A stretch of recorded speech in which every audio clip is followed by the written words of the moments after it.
Sa ngalan ng Samahan, sa Anak, sa Espiritu Santo. Amen.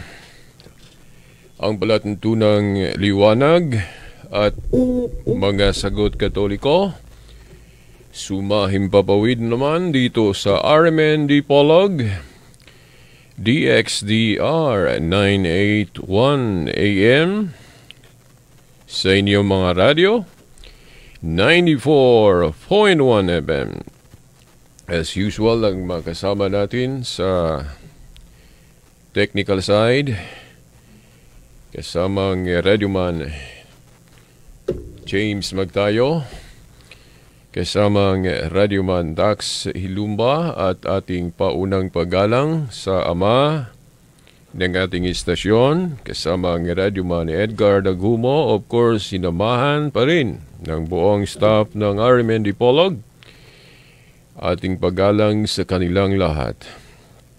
Ating spiritual na ama, ang ating obispo, the Most Reverend Sibero Caermare, of course, sa lahat ng mga kaparian na tumulong sa kaniya sa gawaing pastoral. Ating paggalang sa kanilang lahat at sa inyong mga nakikinig ngayon sa radyo, mga Katoliko at hindi Katoliko, at sa buong nanood sa live streaming ng RMN Dipolog. Aking paggalang sa inyong lahat. Okay. Wala na ba akong nakakalimutan? Okay, sa lahat ng mga nakakalimutan at hindi natin kilala, dapat akong gagalang sa inyong lahat. Happy Lord's Day, Happy Sunday, at Happy Birthday, Mama Mary, our Queen Mother. Okay. Hindi nyo alam? O nakakalimutan ninyo? Ating ginugunita ngayon ang kaarawan ng kapanganakan ng ating mahal na ina, mahal na Birhen Maria, ang Reyna sa Pilipinas. Hindi lang Reyna sa Pilipinas. Reyna sa buong mundo. Hindi lang sa buong mundo. Palawakin pa natin. Okay. Queen Mother, the Queen of Heaven. Okay. Alam nyo, mga kapatid at mga magulang, pag sabihin nating Mama Mary, the Queen Mother, alam nyo, kung tayong mga Katoliko ay nag-isip ng maganda, sinong may sabi na hindi maganda kapag sasabihin nating our mother is a queen? Para nating mga Katoliko, magandang salita ito. Happy tayo nito. Na meron tayong ina, spiritual na ina, spiritual mother. Yan ay ang ina ng ating Panginoong Hesukristo, si Mary. Masaya tayo nito. Masaya tayo nito. Tayong mga Katoliko, nakakaunawa man o hindi nakakaunawa, masaya tayo nito. Pero alam nyo, alang-alang sa mga hindi pa nakaalam, sa ibang mga kapatid natin, especially mga kapatid nating hindi Katoliko, kung masaya tayo, sila hindi. Hindi sila masaya kung kilalanin nating Queen Mother, si Mary. At may nakausap ako, hindi ko lang pangalanan dito sa ating programa. Yung pagtawag natin ng mother o ng ina ni Mary, ganun din kung tayong mga Katoliko, masaya tayo sa pagtawag ng ina o mother kay Mary, ang iba naman hindi sila masaya. Hindi sila naniniwala sa ating pananampalatayang Katoliko na si Mary ang ating spiritual na ina, spiritual mother.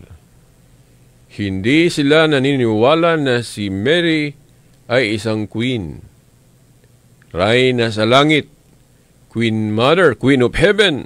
Diba sa ating The Holy Rosary, banggitin natin na si isa sa mystery. Kung magdasal tayo ng Rosary, merong mystery na sinabi nating si Mary ay Queen of Heaven. Now, bakit kung masaya tayong mga Katoliko nito, meron namang hindi masaya? Simple lang, dahil sa pag-unawa natin sa Biblia. Hindi kasi katulad ang ating pang-unawa sa Biblia. Tayo mga Katoliko, iba ang ating pang-unawa, iba ang ating interpretasyon. Ang interpretasyon naman sa mga tutol nito, yung sasalungat sa paniwalang ito, iba naman ang kanilang interpretation. Ito, sasabihin ko sa inyo ano ang kanilang mga justification. Kasi hindi kasi basta na lang tutol sila, basta na lang sasalungat sila kung wala silang ginawang dahilan. Di ba? Dapat may gawin silang dahilan. Dapat sa kanilang side, dapat convincing sila, kapanipaniwala. Dahil kung hindi kapanipaniwala ang kanilang mga rason, ang dahilan, bakit tumutol sila? Bakit nag-against sila? So, pag nag-against sila, tutol sila sa ating paniwalang Katoliko na si Mary ay Queen Mother. Dapat may gawin silang justification. May dahilan sila. May rason silang dapat paniwalaan, di ba? Hindi kasi porke tutol, sasalungad kayo, wala ka namang dahilan. Mabigat na dahilan. O ito ang mga dahilan nila at ating sasagutin naman, no? Kung ano naman ang dahilan natin mga Katoliko na sa kabila ng kanilang pagtutol, sa kabila ng kanilang mga rason, meron tayong sagot, meron tayong paliwanag, mga kapatid at mga magulang, no? Ako kung bakit natili akong Katoliko dahil nalaman ko ang mga sagot kasi, nalaman ko ang mga paliwanag Katoliko kasi. Kaya, hindi ko tinuluyang iniwan ang Katoliko. Nananatili ako at naging dipensor sa paniwalang Katoliko. Ano ba ang mga dahilan ng ating mga kapatid na tutol sila sa ating pagtawag ng ina ni Mary? At saka itong pag-celebrate natin ngayon, pag-celebrate natin ng birthday ni Mama Mary. No? Ito ang mga dahilan nila, sasabihin ko na. Veritas, alang-alang sa mga hindi pa nakaalam, no? Ang Veritas is my radio call, my alias, my call sign. Dahil ang pangalan ko ay Silbert, no? Yan ang pinangalan talaga ng aking ina, ng aking mga magulang, no? Silbert. Pero alam nyo, alang-alang sa dagdag na kaalaman, actually may baptismal certificate, hindi lang Silbert ang nakalagay. Merong Jose. Yan ang Christian name ko, Jose. Siguro ang pare na nagbinyag sa akin, sinabihan siguro ang aking mga magulang na dagdagan nyo ng isang Christian name. Or yung name na may spiritual na meaning. Dahil ang ipinangalan ng mga magulang ko sa akin, Silbert lang. Silbert. Siguro ang pare na nagbinyag sa akin, nagsabi sa kanila, sa aking mga magulang, no, dagdagan nyo ng pangalang Jose sa unahan.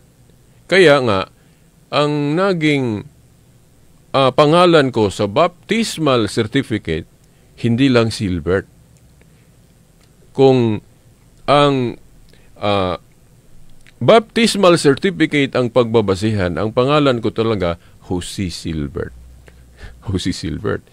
Pero iwan ko kung bakit hindi isinama ng aking mga magulang sa record ko sa ating gobyerno.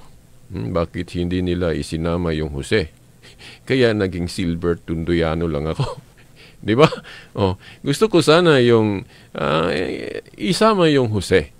So, hindi ako makasabi sa kanila. So, yon ang dahilan kung bakit naging Silbert Tundoyano lang. Pero, alang-alang sa inyong mga hindi nakakaalam, sasabihin ko sa inyo, no? Sa baptismal certificate ko, Jose Silbert talaga ang pangalan ko. No? Jose Silbert. No? Kung diskumpiyado kayo, punta kayo sa bahay. Pakita ko sa inyo ang aking baptismal certificate. At kung hindi ako nakalimot, nabasa ko kasi, ang nagbinyag pala sa akin, yung yumaong pare na matalinong pare, isang teacher na pare, no? Naging rector, kung hindi ako nakalimot, sa St. Vincent's College, no? Si Reverend Father Constancio Misiona, no? Siya ang nagbiniyag sa akin, no? Matalinong pare. Okay. At naging rector pa ng St. Vincent's College. Okay. So, yan ang maliit short info na tungkol sa akin. Now, punta tayo sa yung sinabi natin na bakit ang ating mga kapatid na hindi Katoliko hindi naniniwala na si Mary ay Queen, Reyna ng Langit. At bakit hindi sila tatawag ng ina o mother ni Mother Mary? Alam nyo, simple ra ang kanilang ginawang dahilan. Wala namang mababasa Veritas na utos iyon ng Biblia na si Mary ay tawaging Queen Mother. Wala namang utos sa Biblia na tatawaging ina si Mary. Kaya hindi dapat. Yun lang ang dahilan nila.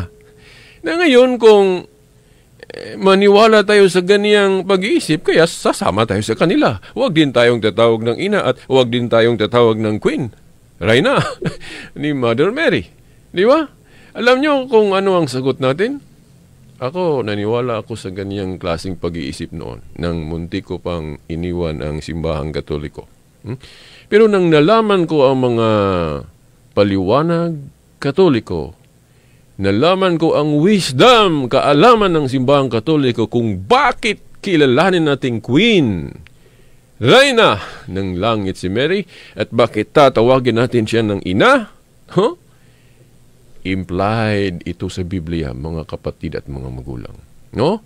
Totoong letra por letrang hindi mababasa ito sa Biblia. Walang letra por letrang mabasa na si Mary ay isang Queen, Reyna ng Langit.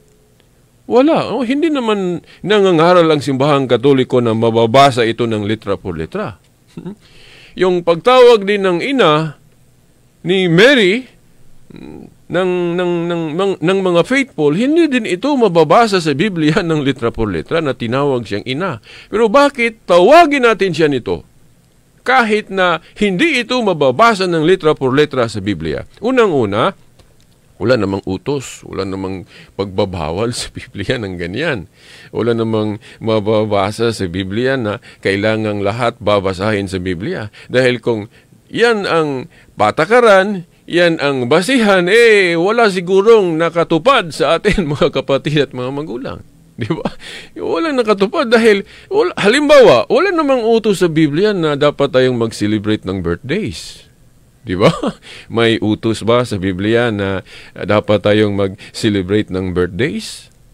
Yung mga kapatid nating Iglesia ni Cristo, may utos ba sa Biblia na i-celebrate yung anniversary nila? Yung, kung hindi ako nakalimot, tuwing July 27? Di ba? Yung petsa ng pagkatatag, pagsimula ng kanilang ng relihiyon, no? July 27. Kung hindi ako nakalimut, July 27. No? Yan ang kanilang anniversary. Mag-celebrate sila sa araw na iyan, di ba? Ang tanong, may utos ba sa Biblia na kailangang ipagdiwang ang anniversary nila? Wala namang utos na ganyan. Wala namang anghel, wala namang apostol, wala namang kahit na implication lang. Now, by the way, sagutin ko ito ng maikli. I don't know kung natama ba ako sa pagtatagalog. Okay. Basta ito. Ang parang nawala sa isipan ko. Ano kaya? Bakit kaya ganito, no? May mga pagkakataong naisip ko na at sabihin ko na, pero biglang nawala. Okay. Sana maibalik sa isipan, no? Para masalita ko. So, punta na lang tayo. Basta, ganito. Meron bang mababasa sa Biblia na kailangang lahat babasahin sa Biblia? Dahil kung ganyan ang patakaran, ganyan ang basihan, wala naman sigurong nakatupad sa ating lahat. Bakit? Halimbawa, itong mangangaral tayo sa pamamagitan ng radyo at telebisyon, ng internet, wala pa ito sa panahon ng mga apostol. Siguradong hindi mababasa ito sa Biblia dahil wala pang radyo, wala pang internet, wala pang radio station sa panahon ng mga apostol. Ginagamit natin ito, di ba? Dahil, bakit? Hindi naman bawal sa Biblia ang mga updates. Alam nyo, ang ating cellphone, di ba? Palaging mag-update. Di ba? From keypad to touchscreen. Di ba mga update ito? Wala pa ito sa panahon ng mga apostol. Bawal ba ang paggamit sa mga ito dahil wala pa ito panahon sa mga apostol? Ano ba ang talata ng Biblia na pinagbasihan natin na hindi salungat, hindi tutol ang Diyos sa mga updates, yung lalago ang ating paniniwala? Lalago. Inisip kasi ng mga kapatid na mga hindi katoliko na ngayon, yung humiwalay sa pananampalatayang ito, ang mga updates daw, ang paglago daw sa ating paniniwala, iisipin nilang lumihis. Pag-deviate na daw ito sa truth, sa katotohanan, which is wrong. Alam nyo kung sino ang nasa likod nito? Sigurado ako, ang nasa likod nito ay ang demonyo. Yung tamang aral, magandang aral, gawin nilang mali. Gusto kasi ng demonyo na hindi tayo magkakaisa. So, anong gagawin niya? Gagawa siya ng paraan na hindi tayo magkakaisa. Unang-una, yung confusion sa aral. Diba? Yung mali gawing tama, yung tama gawing mali. Sinabi ito ni Isaias. Isaiah 5:20 na darating ang panahon na yung itim gawing puti at yung puti naman gawing itim. Babalik ta rin. Di ba? Yung kahapon may Bible study na dinaluhan ko. May mga taong nag-isip na yung mga ribulto natin, juice-juicean daw. Biro mo, mga juice-juicean. Bawal naman sa Biblia. Alam naman natin lahat, Katoliko at hindi Katoliko, alam natin lahat na bawal ito. Yung sasamba tayo ng mga juice-juicean. Pero ang hindi nila alam, o siguro alam nila, pero I don't know kung bakit patuloy pa rin sila sa ganiyang paniwala. Na sa Biblia, hindi lahat na ribulto ang juice-juicean. Actually, maganda ang aming Bible study sa kahapon. Dahil yung hindi Katoliko na aming guest, aming bisita, parang yung mga ginawa nating paliwanag, hindi siya nag-against. Wala siyang rebuttal sa explanation natin.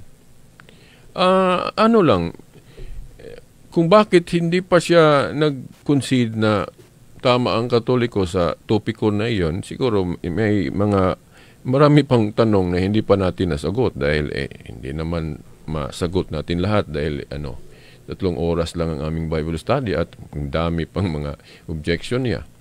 Pero I feel victory sa Bible study na yon dahil walang ginawang rebuttal ang yung hindi Katoliko na dumalo sa ating Bible study. So nag-stand ang ating mga explanation. So ito, bakit tatawagin nating ina si Mary? Na wala namang letra por letrang mabasa sa Biblia na kailangang tawagin natin siyang ng ina at tawagin natin ng queen. May implication, may mga bersikulo kasi ng Biblia na implied ito, mga kapatid at mga magulang. Halimbawa, yung pagka-queen ni Mary.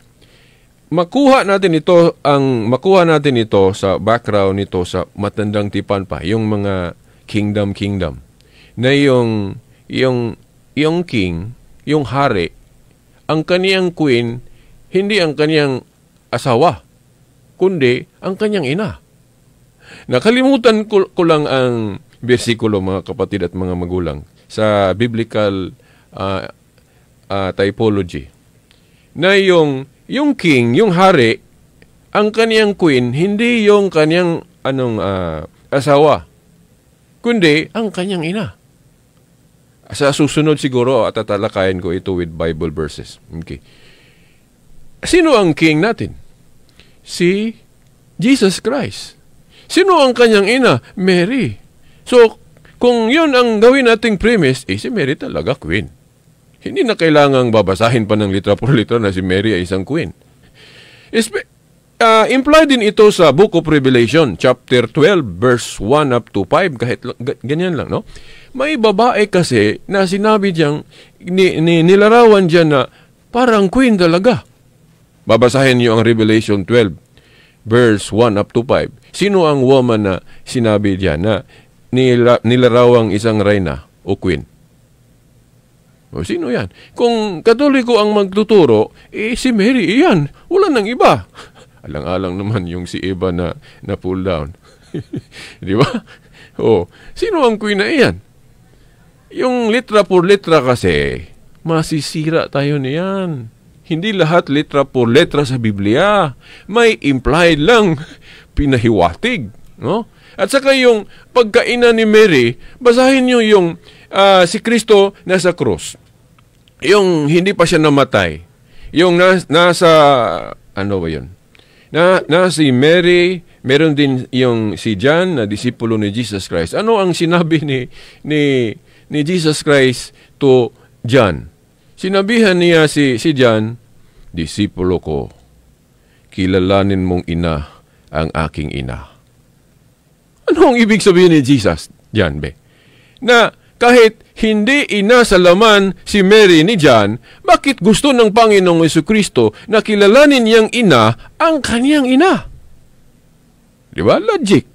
At saka, yung mga apostol, example sila, di ba? Example. Basahin niyo yung sinabi ni Paul na kung si Kristo ay ang ating example, gayahin din natin sila. So, kung gusto ng Panginoong Jesucristo na kilalanin nating ina ang kanyang ina, gayahin natin si Juan. Di ba?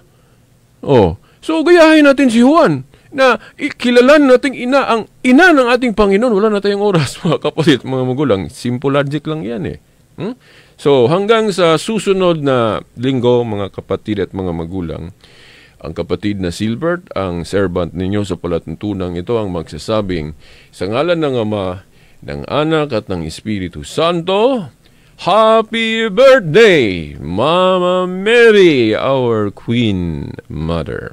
Okay.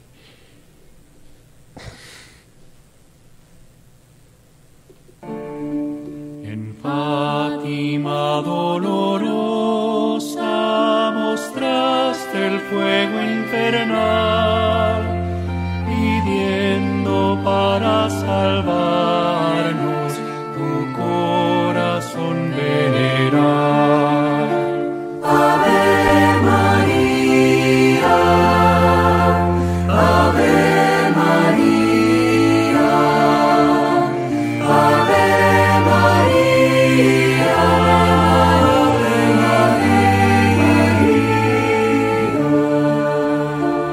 Tatak RMN.